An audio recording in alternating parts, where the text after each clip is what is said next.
ಯಾರ ಹೆಸರು ಎಸ್ಸಿಂದ ಶುರು ಆಗುತ್ತೋ ಈ ವಿಡಿಯೋ ಕೇರ್ಫುಲ್ ಆಗಿ ಅಬ್ಸರ್ವ್ ಮಾಡಿ. ಜ್ಯೋತಿಷ್ಯ ಶಾಸ್ತ್ರದ ಪ್ರಕಾರ ಈ ವ್ಯಕ್ತಿಯ ರಾಶಿ ಕುಂಭ ರಾಶಿ ಆಗಿರುತ್ತೆ. ಮೊಟ್ಟ ಮೊದಲಾಗಿ ಇವರ ಸ್ಪೆಷಾಲಿಟಿ ಏನು ಅಂತ ತಿಳಿಸ್ಕೊಡ್ತೀನಿ. ಈ ವ್ಯಕ್ತಿಗಳು ತುಂಬಾ ಲಾಯಲ್ ಆಗಿರ್ತಾರೆ. ಈ ವ್ಯಕ್ತಿನ ಯಾರು ಪ್ರೀತಿ ಮಾಡ್ತಾರೋ ಆ ವ್ಯಕ್ತಿ ಅವ್ರಿಗೋಸ್ಕರ ಪ್ರಾಣ ಬೇಕಾದ್ರೂ ಕೊಡ್ತಾರೆ.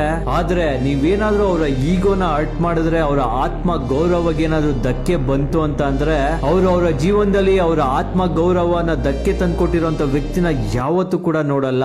ತುಂಬಾ ಹಠವಾದಿಯಾಗಿರ್ತಾರೆ, ಮತ್ತೆ ಕೋಪ ಸಡನ್ ಆಗಿ ಬರುತ್ತೆ. ಅವರು ತುಂಬಾ ಕಮ್ಮಿಯಾಗಿ ಮಾತಾಡ್ತಾರೆ, ಆದ್ರೆ ಸುತ್ತ ನಡೆಯುವಂತದ್ದೆಲ್ಲ ತುಂಬಾ ನೀಟಾಗಿ ಅಬ್ಸರ್ವ್ ಮಾಡ್ತಾರೆ. ಅವ್ರನ್ನ ದಡ್ರು ಅಂತ ಯಾವತ್ತೂ ಕೂಡ ಭಾವಿಸ್ಬೇಡಿ. ಯಾಕೆ ಅಂತ ಅಂದ್ರೆ ಅವರ ಮೇಲೆ ಗುರು ಮತ್ತೆ ರಾಹುವಿನ ಪ್ರಭಾವ ತುಂಬಾ ಚೆನ್ನಾಗಿರುತ್ತೆ. ಅವ್ರು ತುಂಬಾ ಹಾರ್ಡ್ ವರ್ಕ್ ಮಾಡ್ತಾರೆ, ಮತ್ತೆ ಅವರ ಹಣೆ ಬರ ಅವರೇ ಬರ್ಕೊಂತಾರೆ. ಅವ್ರು ಏನಾದ್ರು ಒಂದು ಗ್ರೂಪ್ ಅಲ್ಲಿ ಇದ್ರೆ centre of attraction, centre of attention ಕೂಡ ಆಗಿರ್ತಾರೆ. ನಿಮ್ಮ ಹೆಸರು ಯಾವ ಲೆಟರ್ ಇಂದ ಶುರು ಆಗುತ್ತೆ ಅಂತ ಕಮೆಂಟ್ ಮಾಡಿ ತಿಳಿಸಿ. Thank you.